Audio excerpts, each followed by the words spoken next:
distraction. Can't you be cute in your own space?" He pulled back a little and snorted in reply. "I know," I agreed, nodding at him. "You're ready to go out there." New barns meant something exciting was going to happen. He might be warm in the barn, but he wouldn't care what the weather was like once he was out on course.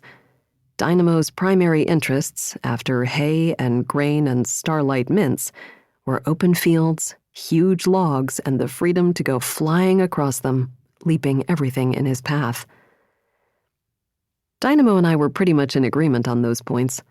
Nothing in the world was better than galloping a cross-country jumping course. But of course, eventing was about 3 phases, and cross-country was only one of them.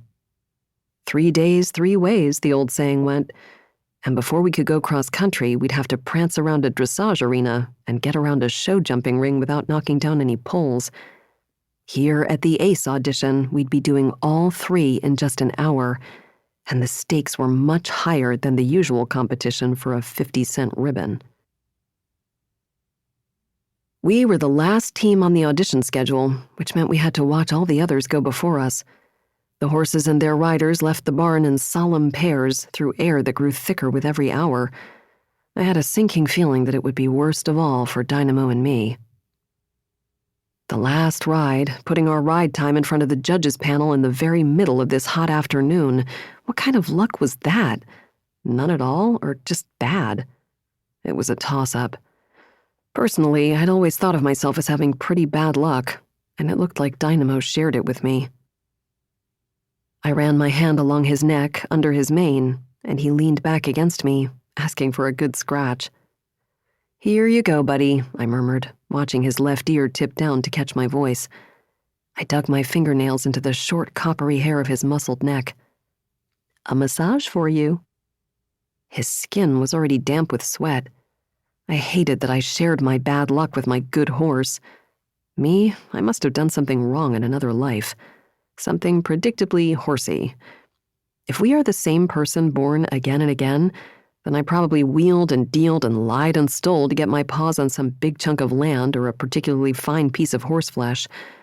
I surely earned my champagne taste, my beer budget, and this afternoon's oppressive weather in another misspent life. But what did Dynamo do to deserve this? We're a team, I reminded myself, running a finger down Dynamo's jagged white stripe. It ran from his forelock to his nose, a bright path between his dark eyes. When my finger got to his nostrils, his upper lip wiggled, and he lifted it, trying to catch my fingertip between soft lips. I smiled despite myself, thinking, whatever I did, I'd do it all again. I will have horses, and I will be the best, with or without luck on my side. "We'll be fine," I whispered to Dynamo.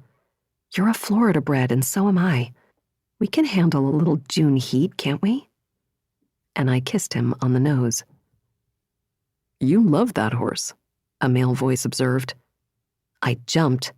"What?" I asked, spinning around. Beside me, Dynamo took a cautious step back. The source of the voice smiled at me from a few stalls down. A man, all curled up with his feet on his tack trunk, flipping through the pages of a local equestrian magazine. I recognized him from the past few months of eventing. We were competing at the same level. Pete Morrison was waiting around for his audition, the same as I was. He was gunning for the ACE grant and sponsored horse, the same as I was. And his ride time was the one before mine. He said, "That's so nice to see. I feel like half the riders here are just going through the motions with their latest sales horse." "Well, Dynamo's not a sales horse." "That's what makes us different from everyone else, then," he replied, smiling. I didn't know what to say to that.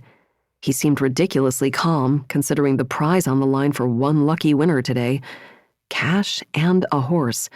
It had everyone on edge, except, apparently, for Pete Morrison of Briar Hill Farm. And that annoyed me. The thing was, Pete Morrison didn't need this grant or a big-time horse with all its bills paid. This grant didn't have the power to make or break his career, the way it did for me. Everyone knew that Morrison came from eventing royalty. His grandfather rode in